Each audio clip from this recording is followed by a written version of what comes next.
Hello, everyone. It's time for another episode of Adventures in Careerland.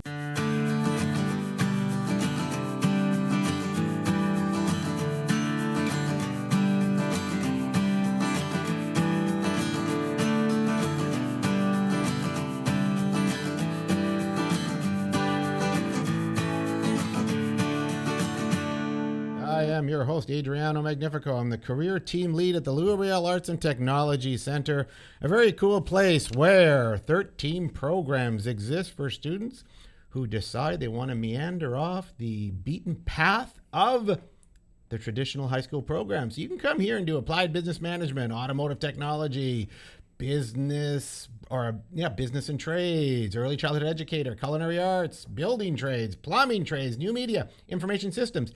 In a nutshell, you can come here and start building skills that the economy is looking for while you're in high school. We also take some post-secondary students, international students, who add great value and diversity and inclusion to this center. It is one of the gems in the Riel Arts and Tech Center. And speaking of gem, one of the great gems of the programs is the broadcast media program. And we are in the broadcast media podcast studio with very cool microphones and with producers in other rooms and people talking to us about trying to be professional and get it all right. I'm lucky. We have professional people here. We have Zach, who's from the program, co-host. Zach, how are you today? Great. I'm doing wonderful. And awesome. Of course, now Great. You're just making that up because I'm staring into your soul. But why is it going so well today then? Because I got up early and I'm here early and yeah. Okay, we're going to work on that sense of purpose as we continue to work throughout this year and get you out of this place into the real world. Couple of things I want to share with you. My son got married this weekend. Oh, congratulations. I know. Wow. That's an amazing thing at Pine Ridge Hollow at Birds Hill Park. Very cool thing. And I realized something when he was getting married. It's my third son. They're all married off now. They all have excellent partners, and they're all moving into houses, and they're getting on as life moves and creates these opportunities for you. What I noticed though at this event, and I've noticed this at their other events too, is the incredible friends he has and the relationships he has. And I could feel that heartfelt. There's nothing like a wedding to feel the heartfelt emotion from the people who surround you. And I really felt that at this event. I felt it so much that I pulled out a Harvard study. The number one key at this Harvard study, it's an 80-year study. They started way back when. And they traced these people and followed these people. And they tried to determine what is the number one cause of happiness in a person's life. What do you think it is? Family. Family? I'm going to say friends. Friends. Well, they discovered that the number one way to live longer and happier is relationships. So you said family, you said friends, those are relationships. But they even go further in the study to imply that the family is there. They're going to be there. So I felt all my family at this event. But what I felt at this space was all the friends he had gathered and accumulated in his life, and that's an odd way to say it, who were tight and close to him, and that take effort to build. And I think you got to step out. My message to a young person all the time is step out of that comfort zone, join a club, join an activity, join an opportunity, take on a project, go volunteer somewhere, and start building possible relationships with people who may stick around with you for the long term. Now, I'm an old guy. I've had 3 of my dear friends pass away. So, but I'm always grateful, and I think about them all the time. And it's some of those friends. I have other friends as well, but it's those 3 friends that I think about all the time. I look at pictures of them all the time, and the memories flood by. Such happiness that I felt from those 3 folks who are no longer with us. Good people. So, in your life, what are you doing to build relationships, Zach? Well, I think I try to have a good balance between work and personal life, like a good work-life balance, and just always make sure I'm keeping some free time for the people that matter to me, because I think sometimes I get caught up in work and just life and the. Do you have good buddies on the football team? Yeah, I do. Okay, and those are when you're in a trench. Yeah. Literally like a football trench. Yeah. When you're in a trench like that, that's where you forge them, right? Yeah. When you're in a project together, when you're going through some difficulty together, when you worked on a project and you come back 4 years later and go, do you remember that time? And you all have a different take on it. Oma, what are you doing to build relationships? Just putting myself in spaces like with people that have the same mindset as me, just people that have the same like growth mindset and the same goals, just putting myself in spaces with them so we can grow together and just, yeah. That's cool. But I submit to you and to you, Zach, step out of those zones and go into the places that aren't your safety places and who don't think like you. And you'll find a whole new world, a whole sense of possibility. Anyway, I think that's pretty cool. The messaging from this study, they followed them all the way along. People all had university degrees who went through it. It was about relationships. And it also had many robust outcomes, including lower rates of diabetes, lower rates of arthritis, lower rates of cognitive decline, lower rates of chronic conditions. So relationships and building your sense of happiness also makes you a healthier, happier person. How cool is that? Very cool. It's very cool. So Oma, I want to hear it in your voice next time I ask you, how's the day going? Zach, I want to hear it for real in your voice next time. Fantastic. I know you guys tell me what I want to hear all the time. How you doing? It's going great, really. And and outside you just got out of bed, you're rolled out of bed, your pants are on backwards, your shoes are on the wrong feet, your hat's on sideways. Everything. You missed the bus. You missed the bus, everything. But those are all good things. Because you're live and you're going to come to the school and connect with your people. Mm-hmm. I love it. I love it. Hey, big guest today. Last time we had Isabel on, and she was a former co-host, the original co-host from season 1, episode 1. But now we have a co-host in the mid section of the continuum of all these podcasts.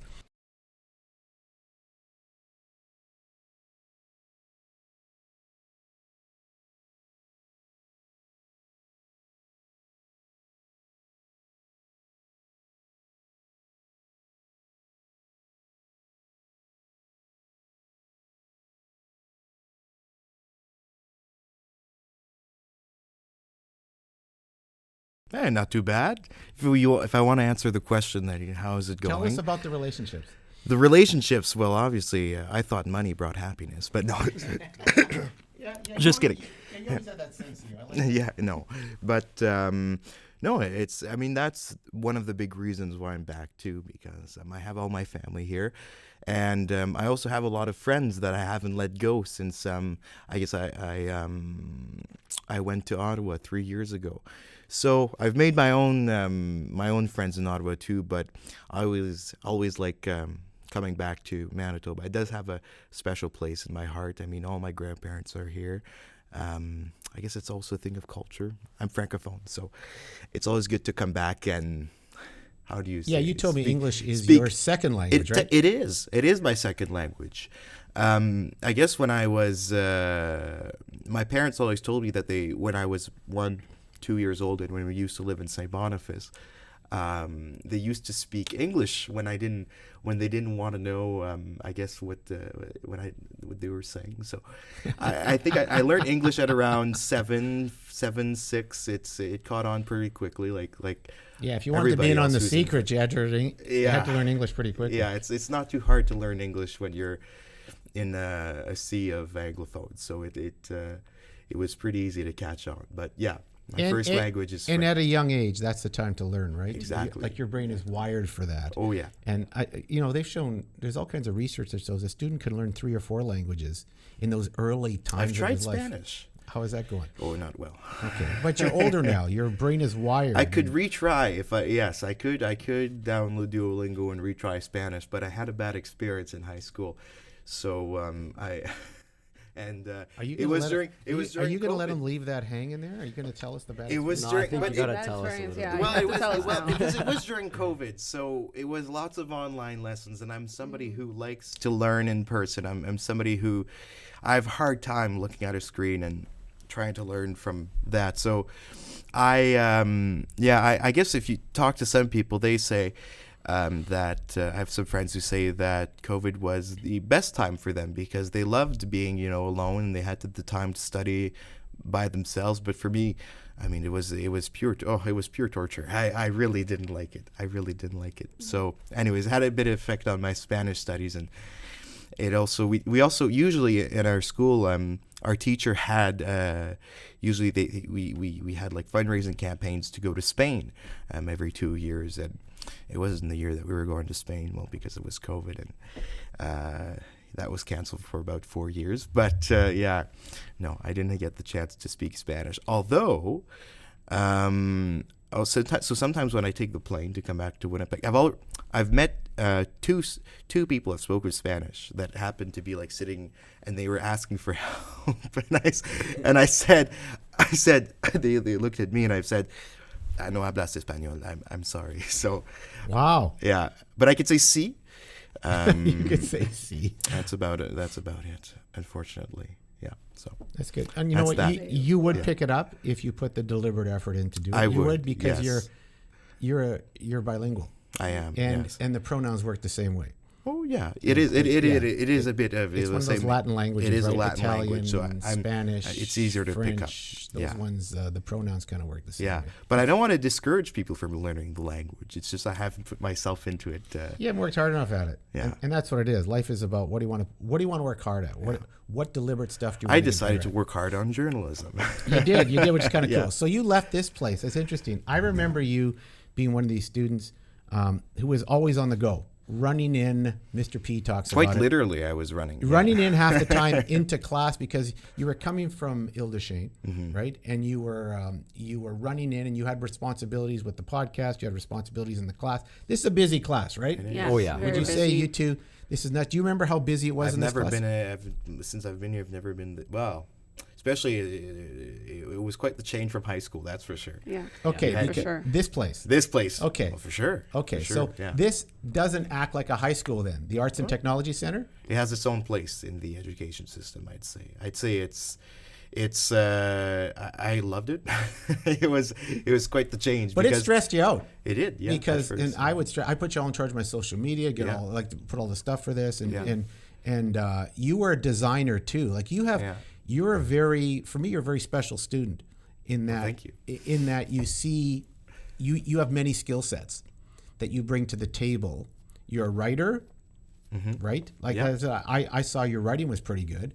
You're a thinker. You're a creator. You were doing the social media pieces for it all. You were doing the thumbnails for things. You were in those days.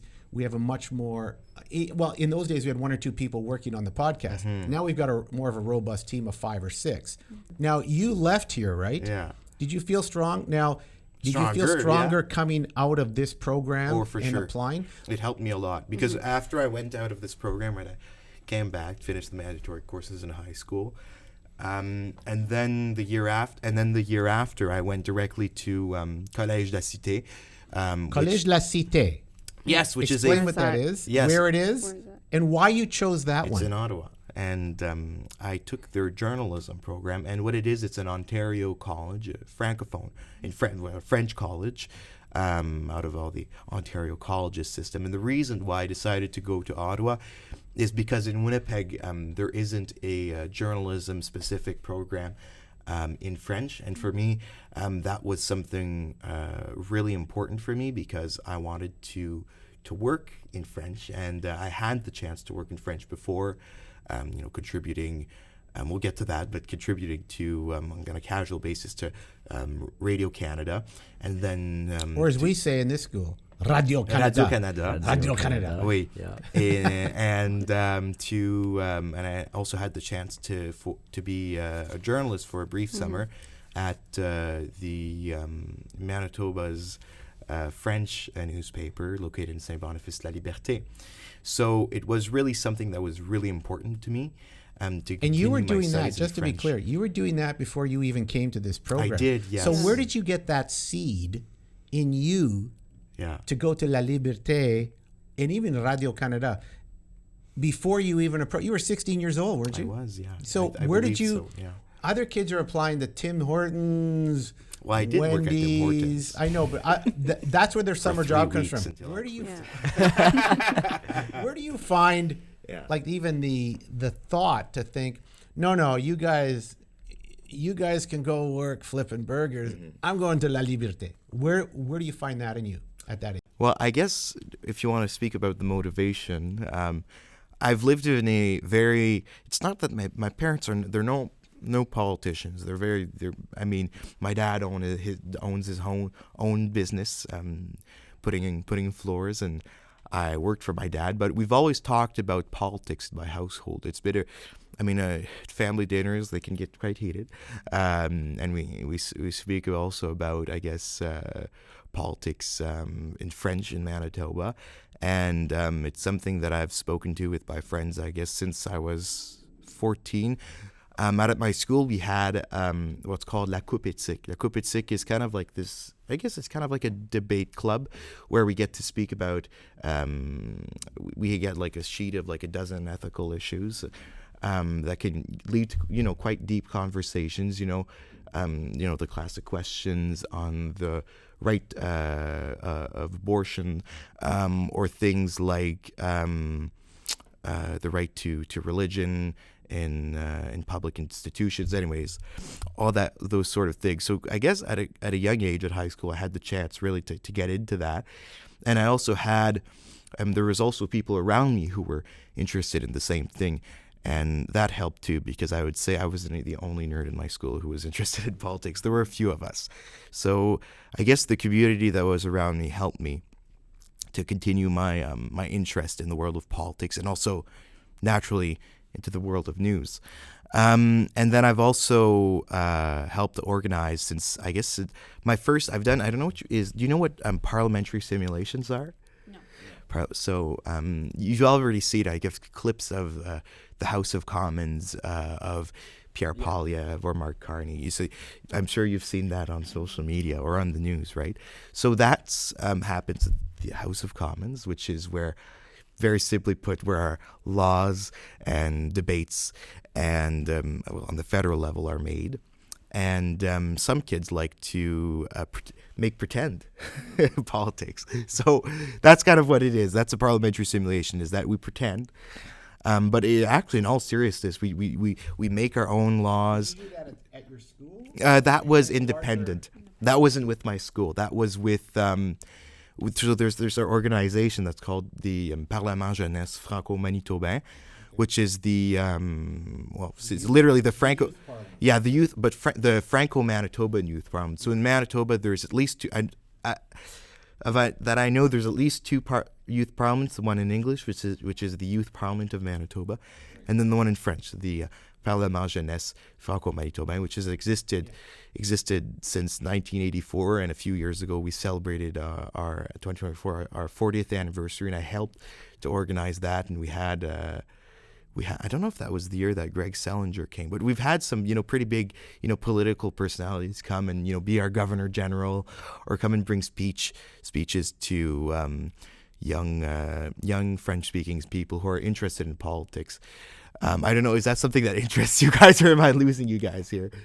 No, man, you know what? I do really. You do? I Okay. like some politics. That's Yeah. great. I never got the opportunity to do anything like that Yeah. cool like that. Mm-hmm. Well, you could do youth parliament, If you want to, yeah. That's a big. I know it No. can be scary sometimes, because I know even for me, for somebody who's interested in politics, it was very scary, because it happens in the Manitoba at the Manitoba legislature, and we do it in February.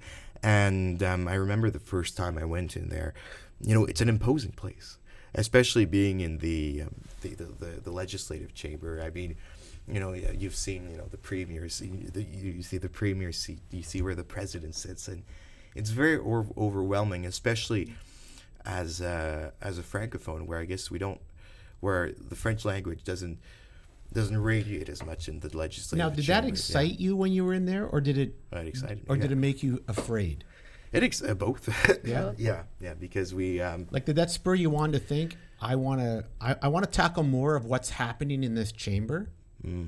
Well, I don't want to go. If the question is, do I want to go into politics? The answer is no. Okay. No. Well, No. but even reporting on it. Reporting, yes.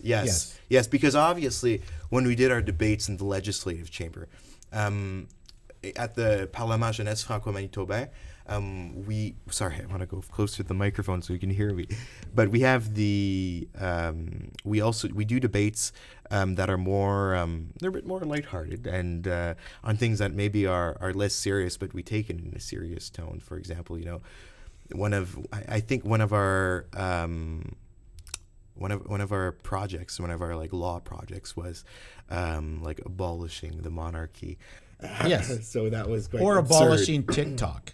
Exactly. Those kinds of things. And Exactly. I used to help with youth hard time parliament. with that in this generation. Used to help. Yeah. Well, but you can debate it. That's You could. the beauty of it. You can debate that. Exactly. That's a great debate. And for you to take, you love your TikTok, yes?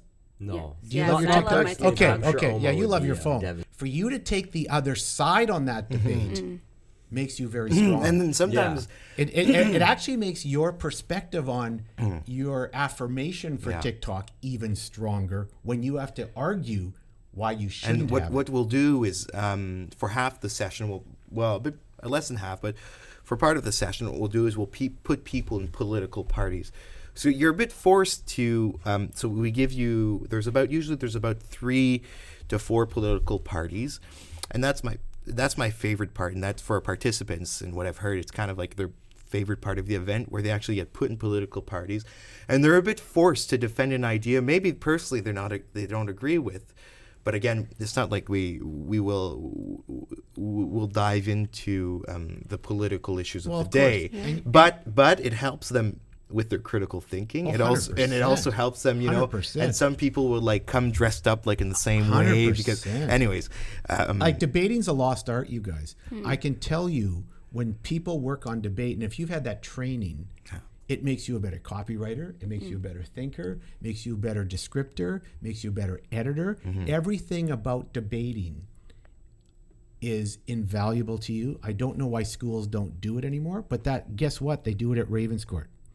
They start at an early age at Ravenscourt, at Balmoral, at St. Mary's, debating clubs, and everyone's got to do it. and I'll just add this here. If you go to a school of the Division Scolaire Franco-Manitobaine and you're in high school, you can also participate in Coupe Éthique. That still exists. Yes. And I know even on the university level in French, the Université de Saint-Boniface has their own Coupe Éthique club. So it's also, and I know last year they went for their first time at the University of Ottawa, and they had their the big university competition. So anyways, that's just starting on the French side. But I believe that there's still things out there but obviously students have to be at least initially interested in it. They have to have a prof who My talks to feeling them though about is it. Or this should be done in every school at an early age. Why don't you start a debating club? Learn the art of We debating. should start one here, I used to work with that at River East Collegiate and in different high schools. Got it going at Windsor Park, Nelson Mac. Yeah. We had it going, and I can't tell you how it kind of wires your brain to be a thinker, because you have to think on the spot. When you're in a real debate, there are rules, and you can't just speak out. politicians don't always follow them. That's why you don't want to be a politician, you say. I know. I've had the chance. Parliament doesn't. Yes, I've had the Parliament- chance to the assist. ledge doesn't. Oh, but- I've had the chance to assist many question periods, as we say, QPs, and it can be very theatrical. You have to say, it's performance based. it's very There is lots of performance based in it, but It's awesome. Lots of the this whole debating, I can just say, I don't want to spend too much more time on it, but if you really wanted to debate, join Youth Parliament. It goes on in the second semester at your high school, and go to the ledge for a weekend. You do it for a weekend. You can go to the ledge whenever. Right now they're in session. To watch. You can go and watch. But you can do a youth one where you become the Minister of Agriculture. Exactly. Or you become the Minister of Family Services for a certain party, or you become the opposition leader of it. And it's just, you have to learn how to express, how to stand up, how to share your views. I've had students in it. It changes them. It changes them, and it helps them choose things for university and for post-secondary studies. I've just seen it happen. I know when you step out of your comfort zones, all of you, all the time, and you try things that you haven't tried, you start wiring your brain again. And you start seeing what are the possibilities for me, and you like certain things about it, you don't like certain things about it, but then your experiential level just begins to blossom, and you've met a bunch of new people from other schools who have some of the same ways you think, some of the ways you don't. In fact, you may, how many times? That's how I've made a lot of friends, actually. Absolutely. All of my, many, I won't say all, but many of my friends that I have right now, they don't necessarily have the same ideology that the person I won't divulge it, but they don't have this. They don't think the same as me. Yes. But I appreciate the way how I'm quite interested on how they think on certain issues, and I don't know. That's how I've made a lot of my friends from awesome. Youth parliaments. And in this world today, we don't debate; we attack each other, and it doesn't work very well on the world stages, right? So this is an invaluable. If everyone took debating, I think we'd have a better world. I do believe that, because it's just it's a formal way to have a very powerful discussion. Especially when you're young. Yes. Maybe you're rebellious. You want to say something. Well, it's the time to say it. You can. And Oma, if you have to pretend you ought to ban TikTok, you got to think. I'm telling you got to think, and it's a great exercise. Yeah. It is, because I know you can tell us why we should have it. Tell us why we shouldn't. Start shaping the brain of Oma. That's pretty cool. Anyway, tell us more about that. Brain rot. Brain's rotting. No, anyway. You're at La Cité. I was at La Cité, yes. Cité, and you get a diploma out of that, right? Yes. You finished diploma? So that's like our CRECOM, but it's not as tight as a journalism. That's pure journalism. Right? It's a pure journalism program. It's existed like for about about 20 years. River is a piece of journalism. Mm-hmm, because it's a commute, but it's a very good program. I know lots of people who are working, at APTN, who are working at the Brandon Sun, or working at Well, you get work from our CRECOM program for sure. Like it gives you. It's more like this space where you're doing many different things. Yeah. But in journalism, it's a little more focused. Yeah. A little more focused. So tell us why you chose the journalism route and Cité. Yeah. What you got out of that. So at La Cité, it was, well, I have to say at the beginning it was quite a culture shock, because lots of people in my class came from, actually I'd say the majority of the people in my class came from Gatineau, which is just on the other side of the River of Ottawa. So lots of Quebecers. And the news in Quebec the news cycle is obviously very different, and naturally so, than the one in the prairies or Western Canada.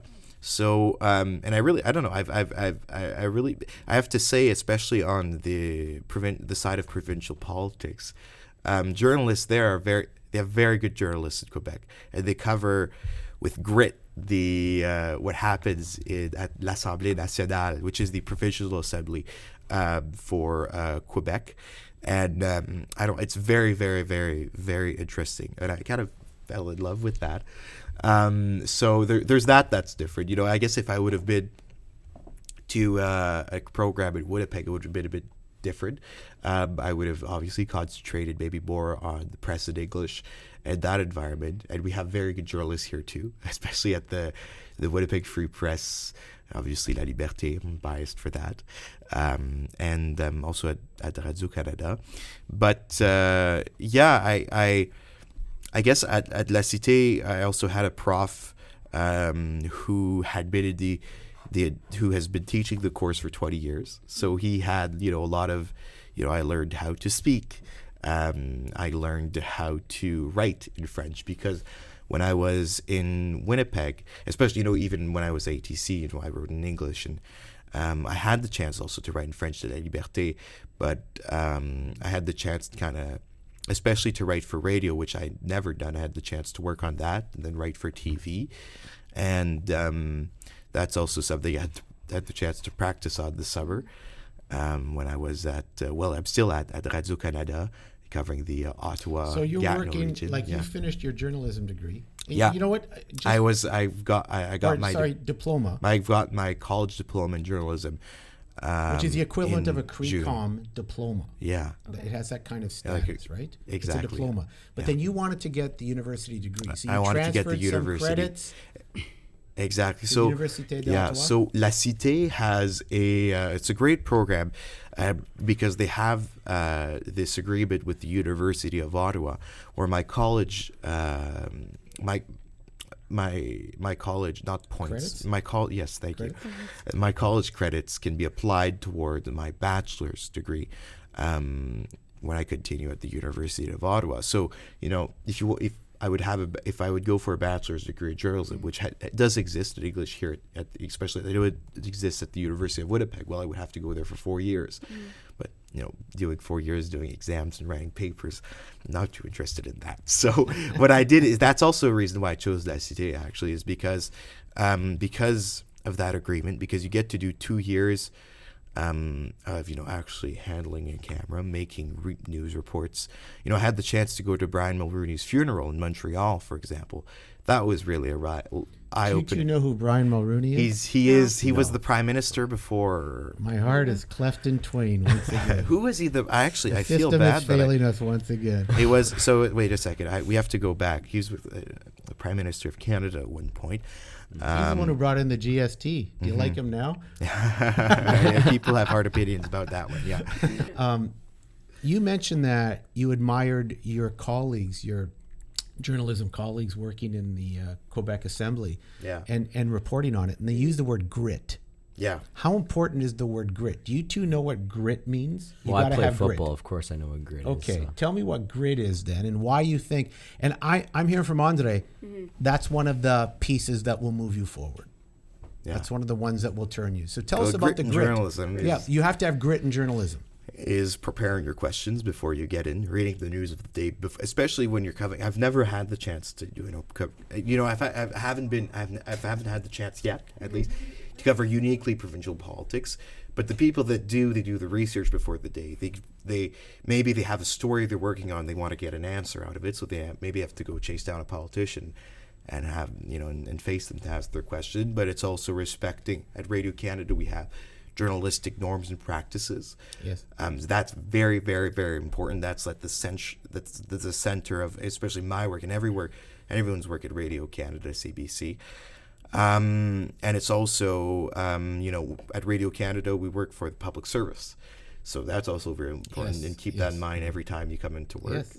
So when you have grit, think So about when you have grit. it depends on what your job is. If you work But in a you're grinding. garage. But if you have grit, if you're at a garage, Yeah, if you're for working on the example. football team, Yeah. you're working on, you're a social media manager for a company. Yeah. When you show grit, you grind it, you do it well, you finish the project, you are moving it to different levels. And you do it from because start of to your energy. finish. And you are, it's not about when you start things, it's how you finish them. And the finish should always be much stronger than the beginning, right? Yeah. And it's when that may be one of the common criticisms of sometimes Gen Z not finishing well. All excited about the pomp and pageantry of the start, not finishing. You have to have a stronger finish than a start. That's what grit, for me, that's what grit's always about. I'm gonna grind this through and turn this into something special, right? In the finish. And that's something I had the chance to work on too at SCT. Especially, I'll come back. I found my Wikipedia page here, but I had the chance to cover. That was, I had the chance to cover, I guess, Brian Mulrooney's funeral, and that was quite something. I guess it's not everybody who can get but you it gotta was do hard it- to get access to. Yeah, but to you get gotta the have pass. and you gotta do a lot of homework for that, right? You do a lot of homework. You have to I had to call the press gallery and explain to them that I was a student and that I, as a student, wanted to cover Brian Mulrooney's funeral. They didn't say yes at first. I had the chance to speak with the director of the press gallery, send emails back and forth. And the night before, at the last minute, I got the A-OK. I took my car, I speeded to the press gallery. I got my passes for me and my colleague. And the next morning, we were right in front of I forget the name of the hall, but anyway, it's the hall that's right across the Parliament where they had the viewing of Johnny MacDonald's body in a casket. yes. And they had lots of dignitaries and prime ministers passing and going, and we had the chance to ask them questions. So for my report, I decided that I wanted to do that, and then I also wanted to go to Montreal the next day for his funeral. So that's what we did. The next day we went to Montreal, and you had people passing by, and then you had the chance to, I guess, put the micro. Yeah, well, it's a bit hard when you have people passing by. You kind of have to flag them down, and then there's kind of like this scrum because we have this barrier that's kind of blocking us. So we're like, oh, please, we have a few questions, and then we'll kind of like put our microphone out, and then if they want to, they'll come, and then we kind of have a little scrum and say, for example, the leader of the opposition, he was recently, Pierre Poilievre, for example, he'll come in, and then we'll, ask him a few questions, and then he'll go, and then you have Justin Trudeau, and then the leader of the Bloc, and then you'll have Pierre Calpelado, which is kind of the big head of Québécois, which is I'd say the largest media companies in Quebec. Yes. Who had a certain connection with Brian Mulroney, who was, now I have my list here, he was the 18th Prime Minister of Canada.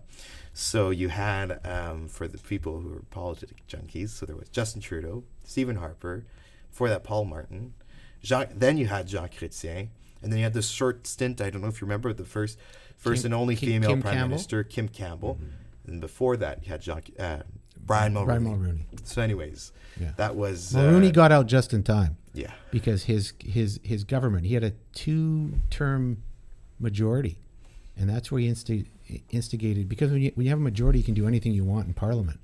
And that's where you got your GST. Very easy to pass laws, yes. And he passed some big-time laws. He's also the free trade guy, right? So he did a lot of good, did a lot of things that affected Canadians in ways where we look back and go, geez, every time you buy something, you're paying, what's the GST?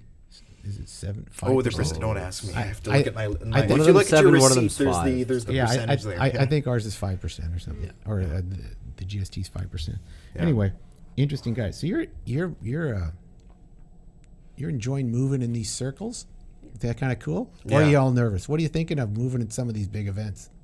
As a journalist? Yes, as a student journalist. Well, I guess it's sometimes, I'd say it depends, because you get kind of, you get used to it. I mean, a politician is just like you. Or do you just get caught up in mean, your he work? He woke up, he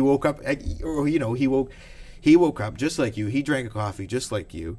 He has his own problems. He probably read the news. He probably thinks he has, I don't know. At the It's same another time, human. he's not pondering sending troops to a peace group to Gaza. Yeah. It's a little different. With Well, some there of these is. guys, right? I'd have to say, you get used to it. You do get you, and you have to because politicians themselves, they have their own message to pass, and you have to kind of get through. In French we'll say they have their. Did you say that include their cassette?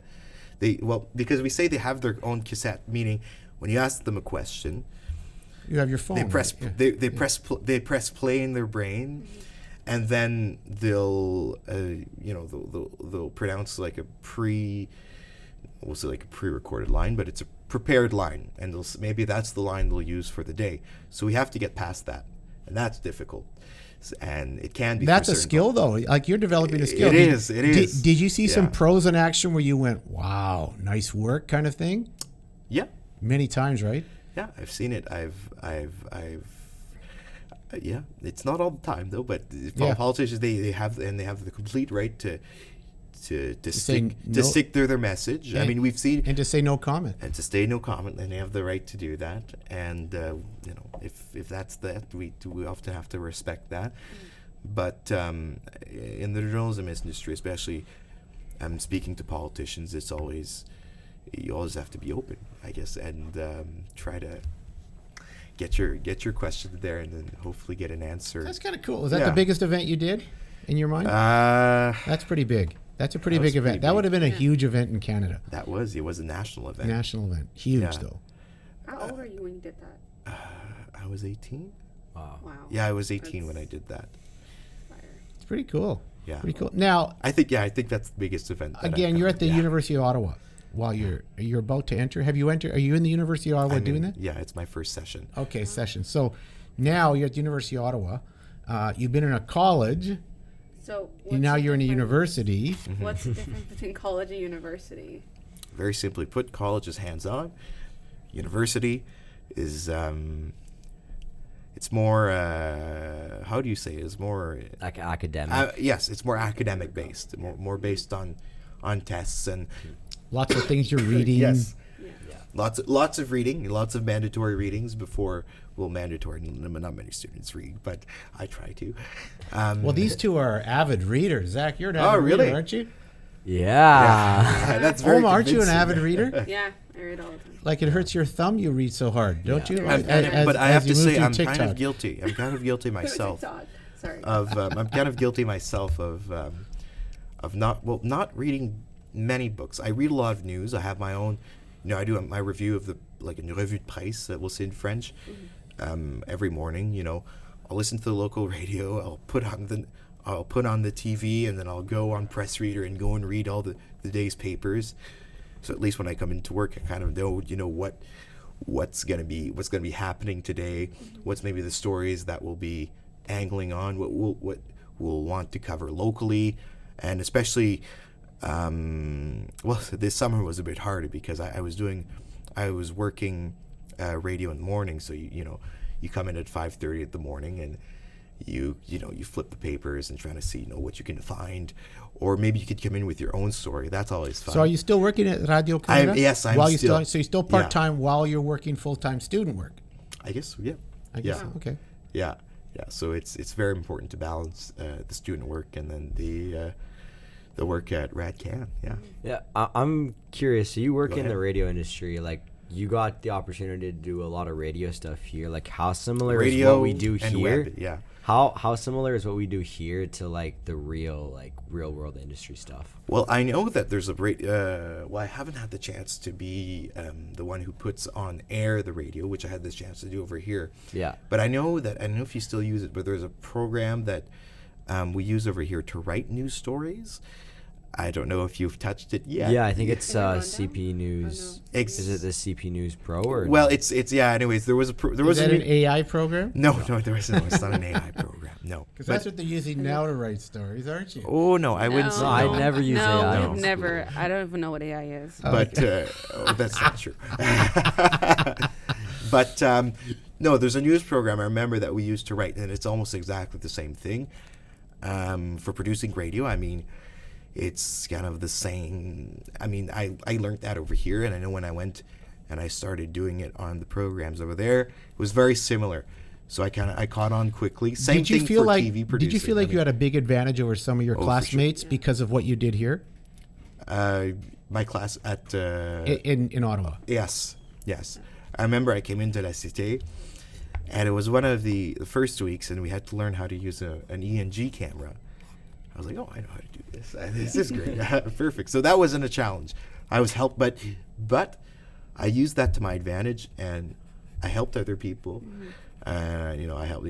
I was kind of like the camera handyman often, but I like doing that, and I was there. Then I had the chance to actually help people. Especially when it came to editing, when it came to photography, that sort of stuff that I learned over here. I had the chance to apply that to college, so it did help my especially in journalism. And I'm sure if you go to Red River, I'm sure it's the same thing. Some things will be easier, that's for sure. Yeah, because you'll use those skills that you've learned. Yeah. So you're going to graduate with a degree in a couple of years. Yeah, with a bachelor's. Yeah. You're in third year. Yeah. So what made you go for the university degree? Didn't you have enough with the college piece? Yeah. Well, because it's because there was that co-op program, and I know that I wanted. There wasn't one at Cité? Well, I'll just clarify Okay. it. So, at La Cité, that's the co-op program with the University of Ottawa. So I know that and that was kind of the plan at first, because I know I didn't want to do a 4-year program of just university studies, because I'd get tired of it, honestly. So what I did is, I knew I had some colleagues that had advised me, that said that they did the same thing. And I know a lot of people who work in the news industry right now who have, especially in French, who have had gone through the same path, and they really liked it because for 2 years they had the chance to work hands-on. For another 2 years, they had to do exams and tests. But I feel that it still has its place. Especially I have some courses right now that I am enjoying. I have to say, I have history of American the American politics, for example. So that's very current. The War of 18. We go from the war in 1812 and from then on.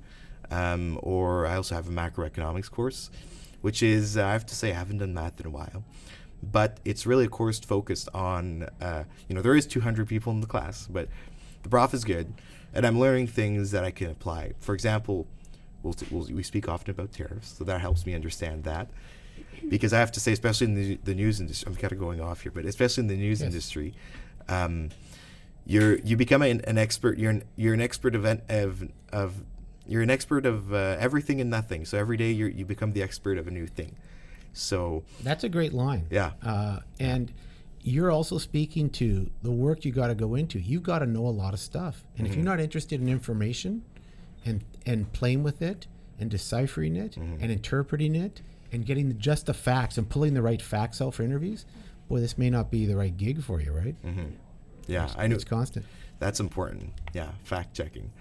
That is something that I did a lot this summer too. The facts are very important, especially when you're working with, especially when you're working with anonymous sources. You have to fact check, and you have to get double source, triple source. I've seen quadruple sourcing too, but all those things are very, very important in the news industry, especially right now. Everything is so accessible on social media. Most people will access they'll learn about the news of the day through Facebook or Instagram. But again, right now there's the ban on Canadian media on at least the Meta platform, so that's on Instagram and Facebook, and so it can have an effect on how people affects how people get informed, because some will not necessarily go out and download a news app themselves, or subscribe to the Winnipeg Free Press, as I know you do and contribute to, or the Globe and Mail and those sorts of publications, but they'll get it on their phone. Yeah, the New York Times is also it's a very good, solid publication. But they won't, and especially kids, even myself, we won't necessarily subscribe to that, though. So when people read it, it's important that it's fact-based, fact-checked, and that you present a balanced story. Yeah, that's my 2 cents. That's your 2 cents? Yeah. Hey, I think it's just a couple of things. Who are the key people in your life, the big influences in your life? I'd have to go back maybe to my, it's funny to say childhood, I'm only 19.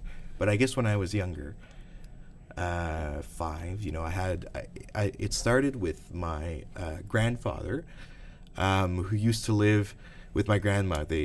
He's passed away now, but he used to live. They used to live near, in between Morris and Saint Agathe. I don't know if you guys know where that is. If you go south of Winnipeg on Highway 75, they lived on a farm, and I guess if you want to say where did you start learning grit, it would be on the farm. That's for sure. So we had, I had the chance to work on with my uncle on tractors. I guess I wasn't helping too much. I was kind of just passing him tools. Give me a 1/4 inch of this, or get me the oil in the corner. Okay, perfect. I'll do it. So that was kind of like first time that I had the chance to work. That's awesome. That's a good story. There was lots of responsibilities on the farm, lots of grass to cut, lots of acres to cut. I remember I was there almost every weekend cutting grass. That's where it started. And then as my career went on, I won't necessarily name them, but there's people at La Liberté who helped me really propel me into the world of information, because I knew what news was. I watched it often on TV, or I watched clips online, but I didn't necessarily know how to build a news story. That was something new to me. How to talk to people in an interview. That's something I learned over there. So that was really this its own kind of phase, I guess, in my life, where I had the chance to really accumulate and learn a lot of my skills when it came to writing, obviously, and when it came to simply, photography, reviewing your text, all that sort of thing. I was really young when I went there. But and I was really happy and really grateful that they brought me in, because I assumed they saw some kind of potential, and that's something that I recognize, and yeah, they really helped me out over there. And that was Well, really pay that extraordinary. forward, man. Someone saw Yeah. potential in you. Yeah. When you see a young guy struggling, young person struggling in there, Yeah. I think you're the kind of person who's going to help that person out and make a difference in their lives. So make sure you pay that forward. I love your grandpa story. That's just Yeah. a great story. I'm Yeah. melting. I'm getting tingly just thinking about it. Yeah. I love but, that But stuff. he was also, well, Huge you to you. know, That's you know, huge we to all you. know hard workers in our Yes. lives. And when you talk about where you got grit, yeah. I love On that. farm. On a farm. Yeah. Where you Yeah. had to work. Well, at least there But you were hanging wasn't with your any- grandpa. Yeah, at least there wasn't any cows or Grandpa, nothing right? like that. There were, we called them papaya. But anyways, he was himself. He was a farmer all his life. Love it. And then he went Love into the trucking industry when he was at the retirement age. And then after that, he was a school bus driver. I love it. I love it. Yeah, he worked had grit all till his the end life. of his days. Yeah.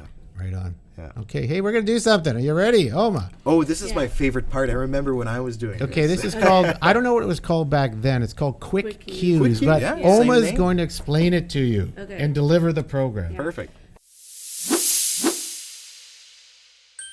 Quick cues is just a series of this or that questions that you answer to, so we get to know you better. There's no right or wrong answer. Just answer it as fast as you can. I love it. Okay. First one: be able to teleport or read minds. Read minds. Only be able to use a flip phone or have to carry a boombox for music. Flip phone. Flip phone would actually be okay. I love calling people. Shower or bath. Shower. Board games or video games. Board games. Rich and famous or rich and unknown. Rich and unknown. Mysterious. Art and museum. Art museum or history museum. Oh, that's a good question. Art museum. Yeah. Sunrise or sunset. Sunrise. Dogs or cats. I have both. Oh, you have to pick one. Oh, okay. I love Rocky. I love dogs. Yeah. Dogs, okay. Being too hot or being too cold. Being too cold. Different layers. Plants or pets. Plants. Birthday cake or ice cream. Ice cream. Typing or handwriting. Handwriting. And what's the best podcast? Of course, it's Adventures in Careerland.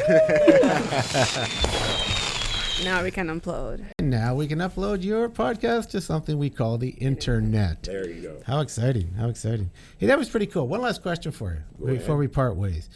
You're sitting in a room now. They've invited you in. What advice are you going to give them as young people trying to make their way in the world?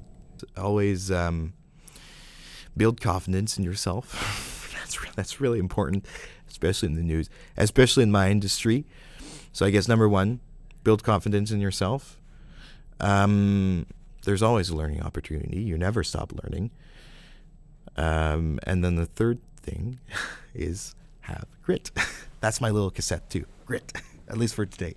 There you go. Yeah, those are the three things. That's awesome. So happy to have you here, and thank you, Zach, Oma, thank you. And Praise is in the producer booth. Yes. Wake up, Praise. Thank Wake you to up. Are you over everybody there, Praise? working Wake back up. there. I was you. Yeah.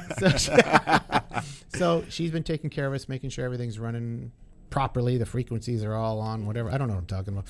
Anyway, where you can catch us on social media. You can catch us on your favorite podcast platform like Spotify and Apple and other places. And that's it, everyone. Thanks for listening. Another edition of Adventures in Careerland.